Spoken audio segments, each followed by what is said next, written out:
So you've probably used your FlipperZero to clone RFID cards or mess with TVs. But what if you could make it do anything? The real fun with the Flipper begins when you start building your own software for it. This tutorial series is meant to be beginner friendly and streamlines the process so you can get straight into the meat and potatoes of app making. And today I'm going to show you the absolute easiest way to build and run your first custom app, even if you've never coded for a device like this before. We're going to go from nothing to a working app on your Flipper in just a few minutes. Let's get into it. Staring at a blank page is the worst part of any coding project. We're going to skip that completely. The secret is to start with a simple pre-made skeleton application. This gives us a working foundation that we can tweak and build on. First, we need to get our computer set up. You need to have Python and Git installed on your system. I'm on a Mac, but these steps should still work for Linux and Windows too. The main tool we'll be using is called ufbt, or the Micro Flipper Build Tool. It's a lightweight toolkit made just for building these external apps, which are called fabs. Now open up a terminal or command prompt. First, it's a good practice to create a dedicated folder and a Python virtual environment. Run these commands: mkdir flipper tutorials, cd flipper tutorials, and then create our virtual environment with Python -m venv and then venv. To activate the environment on Mac or Linux, you'll type source venv/bin/activate. If you're on Windows, you'll use venv/scripts/activate. And then now we'll install ufbt using Python's package manager pip. This command is nice and simple. Pip install ufbt --upgrade. Instead of starting from scratch, we're going to clone a complete Hello World project. Let's make a new directory for it and navigate inside. In your terminal, type mkdir hello world and then cd hello world. Now we'll use Git to download the project files from a repository on GitHub. Run this command.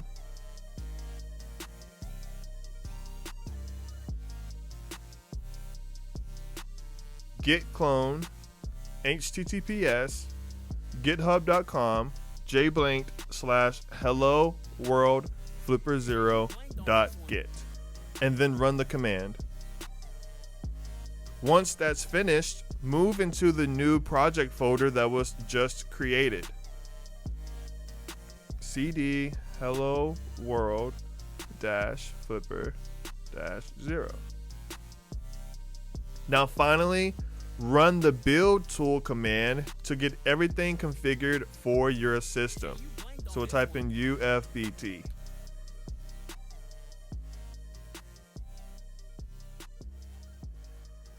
If you do not have the toolchain installed, it will download the toolchain.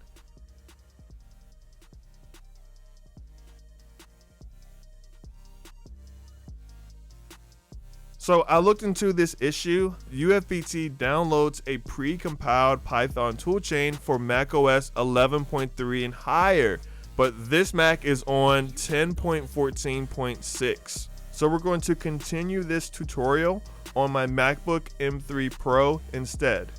Now we're back on my MacBook. Let me run those commands again.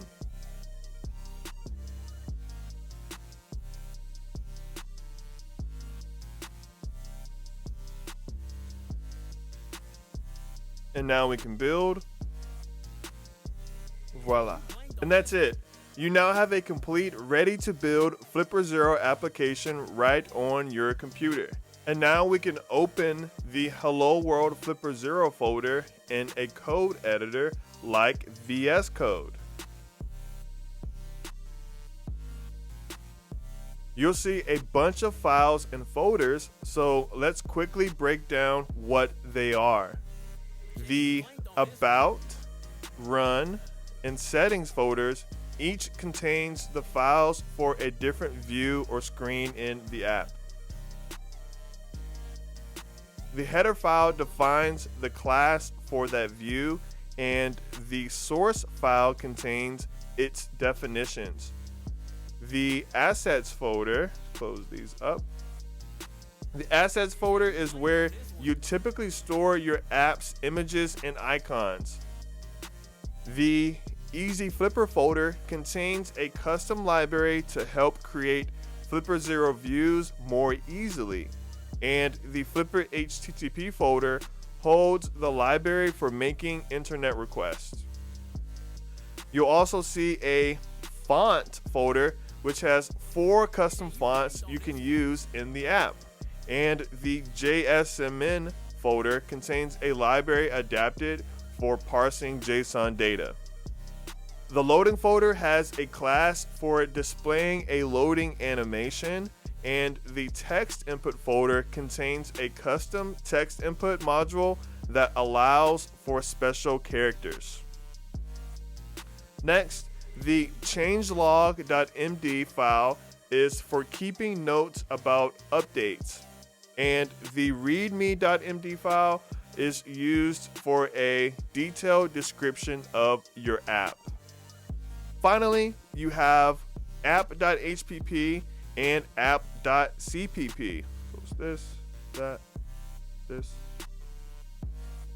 which are the main header and source files for the entire application. App.png is your app's icon, and application.fam is the Flipper application manifest. It's what the compiler uses to identify your app, its name, category, and author. All right, this is the moment of truth. Let's get this thing running on the actual Flipper. Plug your FlipperZero into your computer with a USB cable. Then head back into your terminal and make sure you are still inside your project's directory. Now all you have to do is run one single command: ufbt launch. Keep in mind you have to have QFlipper disconnected so that it can push the app over to your SD card. So now when I run the command, now it should launch right over to my Flipper. You'll see your Flipper screen flicker for a second, and then boom, there it is. Your very own application running on your device. And there you have it. You just built and deployed your very first FlipperZero app. You took a template, understood its structure, and ran it on real hardware. You've just taken the biggest step toward unlocking what this awesome device can really do. Now it's your turn. I've dropped a link to the GitHub repository we've cloned today down in the description. As a simple challenge, explore the files we talked about and see if you can find the exact line of code that draws the Hello World text on the screen. Post in the comments and let me know which file it's in. Today we barely scratched the surface. In the next video, we'll build on this foundation and start adding interactive menus and learning how to react to button presses. If you got value out of this, hitting that like and subscribe button really helps the channel out. I'm JBlanked. Thanks for watching. Peace.